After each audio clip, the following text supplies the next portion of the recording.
Just so our listeners and our viewers fully understand, talk to us a bit about Hamas. Why is it so important that Israel does away with them as a neighboring threat in this instance? Yeah, so I mean, I could certainly explain that away from the Israeli security posture, which is easy, right? You've got a genocidal organization funded by the Iranian regime that, on top of shooting thousands of rockets, is really trying to do everything in its power to commit a genocide. But I would even argue that what Israel is doing is ultimately for the benefit of the Palestinian people, right? This is 100%. Hamas that has, I think they have siphoned billions of dollars worth of aid, international aid dollars that should go towards the betterment of the Palestinian people for necessary institution building, healthcare, education, you name it, government apparatus.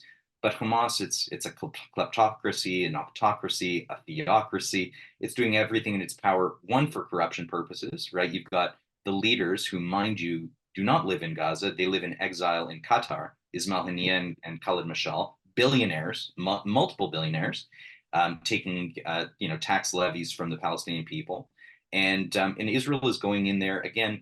If Israel wanted to, it could lay siege to the area. It could drop bombs, but instead it's putting its own soldiers at risk.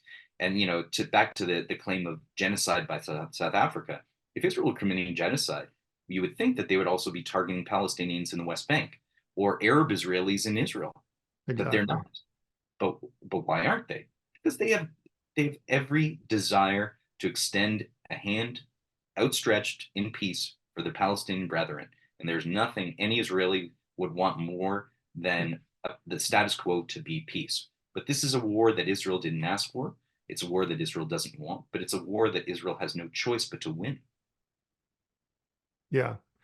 No, all of those things I totally 100% agree with. I was actually just in a conversation today with someone about that very thing. If genocide is their want and their intention, why? Why are there, 2 million Arab Israelis who hold citizenship and have rights? And why can Arabs serve in the Knesset? And why is there an Arab Supreme Court justice? Like what if they were really truly after genocide? It would be super easy for them to start right within Israel proper. That's not what they're about. And you and I know that. People, though, are so crazy. I think about Ben Shapiro's comment. He said that the Hamas and they will tell you that they're going to do October 7th over and over again. They'll tell you that they want Israel annihilated. They'll tell you all of those things because they know you won't believe them. It's like we feel like it's so ridiculous that it couldn't be true, right? Right. Well, and I hear that often said cavalierly by a lot of journalists that it's just bluster and rhetoric, and even in the world of social media, saber rattling. But we know Yeah. it's not, No. right? The obviously there was serious security deficiencies on Israel's part on the basis that this infiltration happened. But we know that if given the opportunity, they will commit this attack over and over again. And Mhm. and imagine this happened in Canada. Imagine we had terrorists in Michigan, who thousands of whom came across our border. We would expect our political echelon, our political leadership, to do everything in its power to stop that threat. Imagine they took, men, women, and children hostages. We would demand that they undertook every possible effort to safeguard and return Mhm. our people.